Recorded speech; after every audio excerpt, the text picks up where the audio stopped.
Today, let us take up the chemical coordination and integration in this video. The chemical coordination and integration is done by the ductless gland, or otherwise called endocrine glands. Previously, we have seen the pituitary gland and pineal gland. Now, we will continue the remaining endocrine glands. Endocrine gland means ductless glands, that the secretion of the glands is directly mixes with the blood. That is the speciality of the endocrine. But in case of exocrine glands, the secretion of exocrine glands connected with other organs through a duct. Now we will see the endocrine glands. Pituitary gland we already seen, that is master gland which controls all the endocrine glands, and the pineal gland is meant for sleep and circadian. It is meant for circadian rhythm. Now we will see the thyroid gland.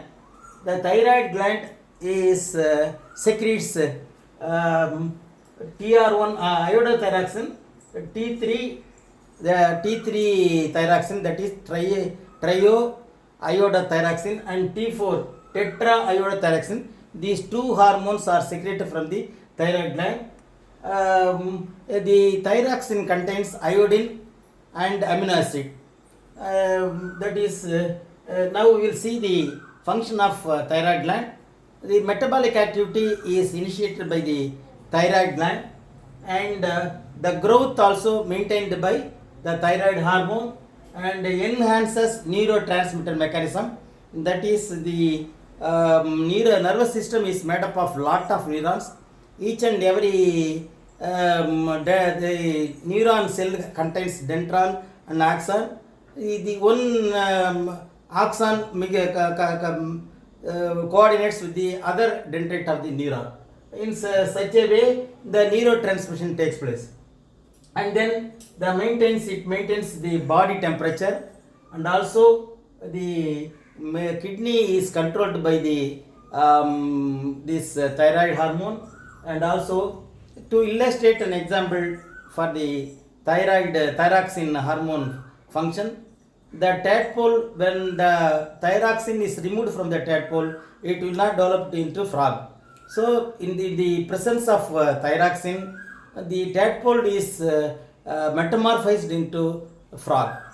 Then we will see the that is and regarding the structure and function of thyroid gland. The thyroid gland is situated just below the larynx or voice box, and just below the thyroid cartilage. It is like a butterfly shaped. The two wings, it will be like butterfly wings with a lot of lobules and connective tissue, and the two glands are connected by tissue is called isthmus. Then we'll see the hyperthyroxine. Hyperthyroxine means when the thyroxine secretion is more from the thyroid gland, it is called hyperthyroid.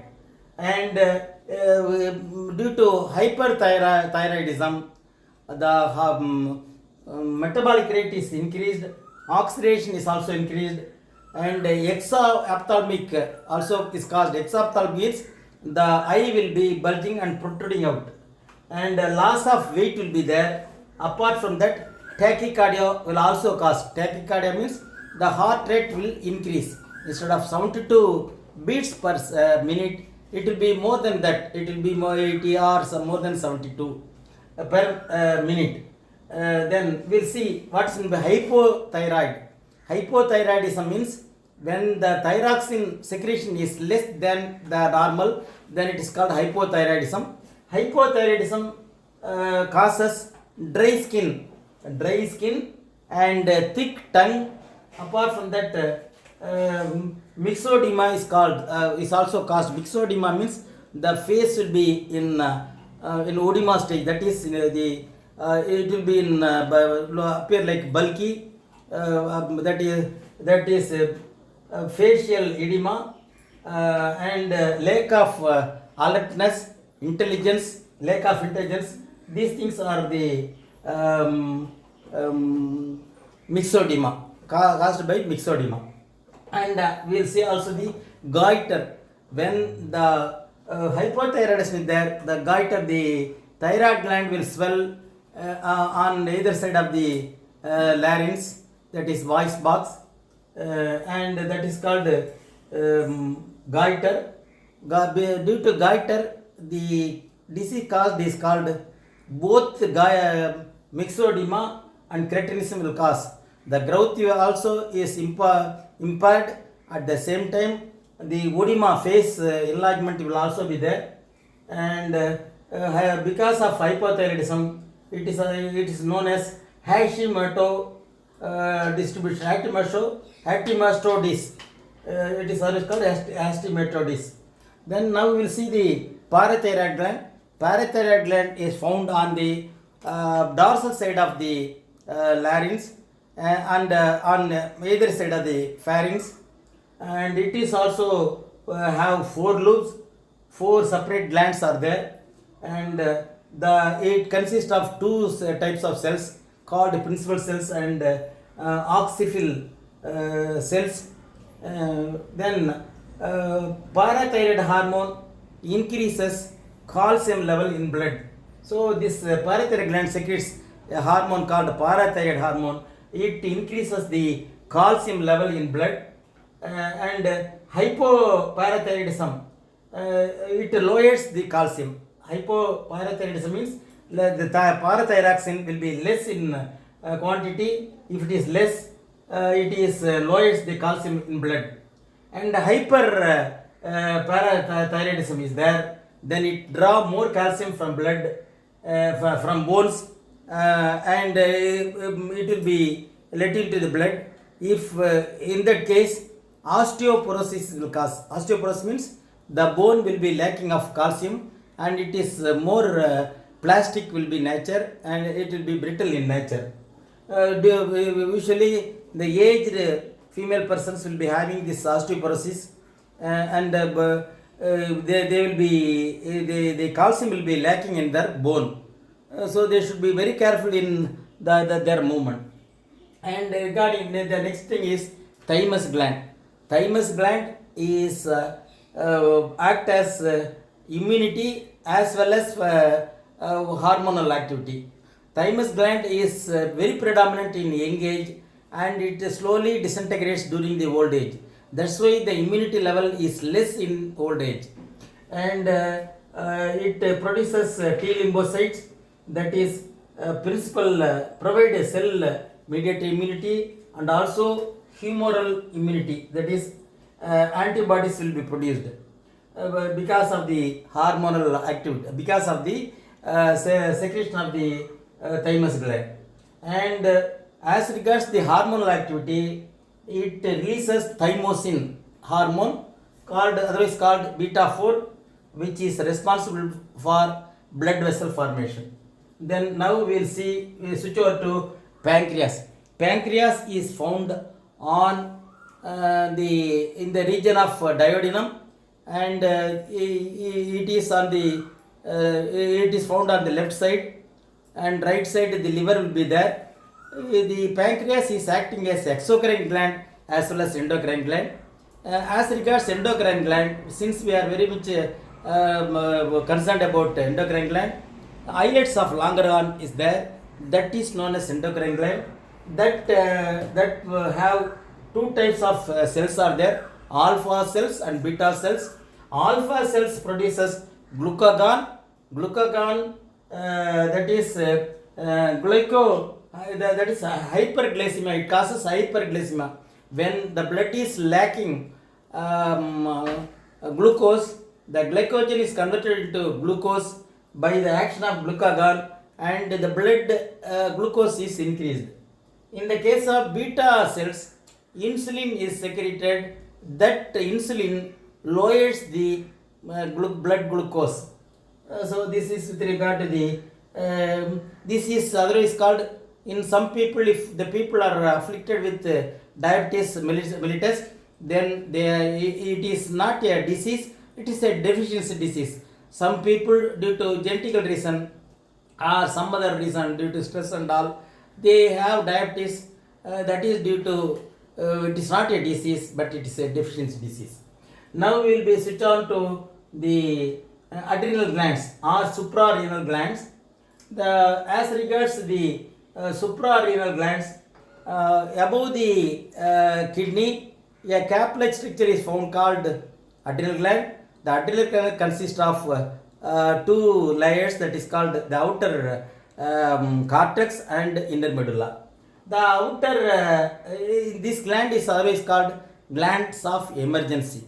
This gland is divided into, the adrenal cortex is divided into three regions called zona glomeruli and zona fasciculata and zona reticulata.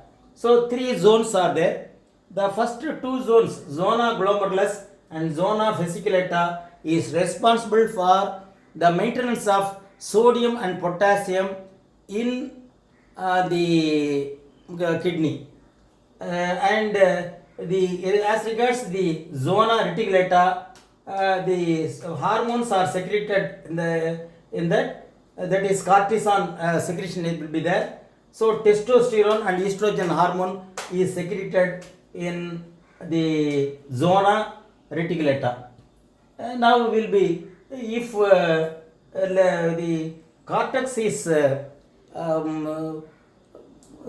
suppose 90% of the cortex is damaged due to immunity, less immunity, then the lot of problems will cause, and that problem is called, that disease is called Addison disease. Addison disease is a type of disease wherein the metabolic activity will be reduced, and there will be the stomach problem will be there, kidney will not properly function, intelligence will not be there. So lot of complications will be caused by Addison disease.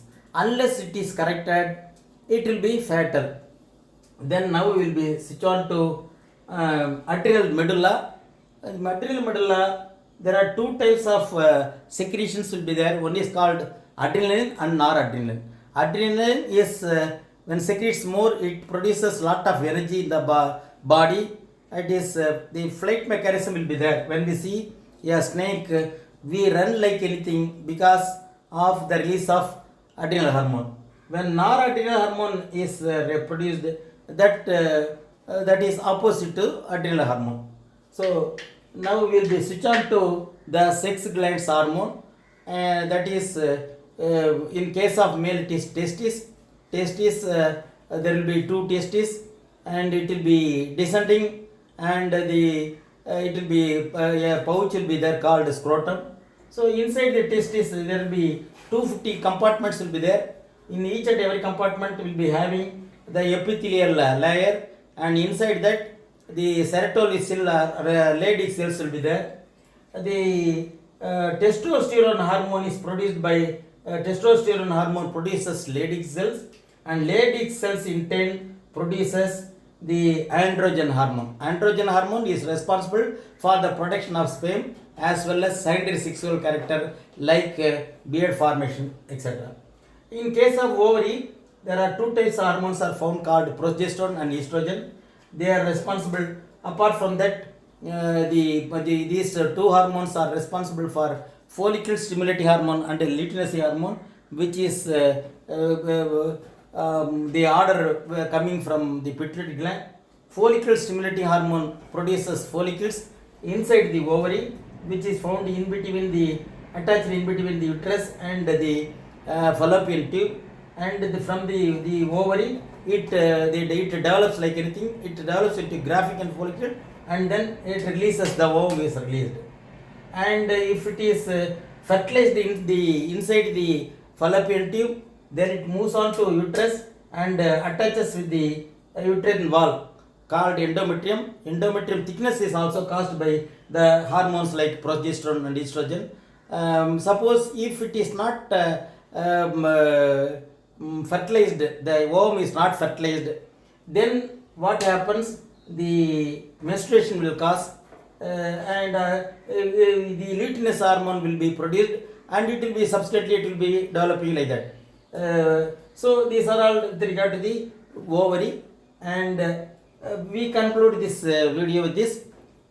தமிழிலே endocrine gland என்பது நாளமில்லா சுரப்பிகள். அதாவது ஒரு சுரப்பி ஒரு இடத்துல இருக்கும், அதனுடைய ஆக்ஷன் ஒரு இடத்துல இருக்கும். அந்த அது நான் ஒரு குழாயின் மூலமாக அந்த சுரப்பியினுடைய ஹார்மோன் போவதில்லை, ஆனால் நேரடியாக ரத்தத்தில் கலக்கிறது. இதில் நம்ம பிட்யூட்டரி கிளாண்டையும் அண்ட் பீனியல் கிளாண்ட் பார்த்தோம்னா, இப்பொழுது தைராய்டு கிளாண்டை பற்றி பார்த்திருக்கின்றோம். தைராய்டு கிளாண்ட் மெட்டபாலிசத்துக்கு உதவுகிறது. பாராதைராய்டு கிளாண்ட் கால்சியம் பிளட்டில் கால்சியம் லெவலை மெயின்டைன் செய்வதற்கு உதவுகிறது. தைமஸ் கிளாண்ட் என்பது தைமோசின் என்ற ஹார்மோனை சுரக்கிறது. அந்த தைமோசின் ஹார்மோனானது பிளட் வெசல் ஃபார்மேஷனுக்கு உதவுகிறது. அடுத்ததாக பேங்க்ரியாஸ் ஐலட்ஸ் ஆஃப் லாங்கர்ஹார்ன் சுரக்கிறது. அதிலே இன்சுலின் சுரக்கிறது, குளுக்காகான் சுரக்கிறது. அடுத்ததாக அட்ரினல் கிளாண்ட், அதிலே ஃப்ளைட் ஆர் ஃபைட் மெக்கானிசம் என்று பெயர். அடுத்ததாக டெஸ்டிஸ் அண்ட் ஓவரி. டெஸ்டிஸிலே ஆண்ட்ரோஜன் ஹார்மோன், ஓவரிலே ப்ரோஜெஸ்டன் அண்ட் ஈஸ்ட்ரோஜன் ஹார்மோன் சுரக்கிறது. ஸோ இத்துடன் இந்த வீடியோவை முடித்துக் கொள்கின்றேன்.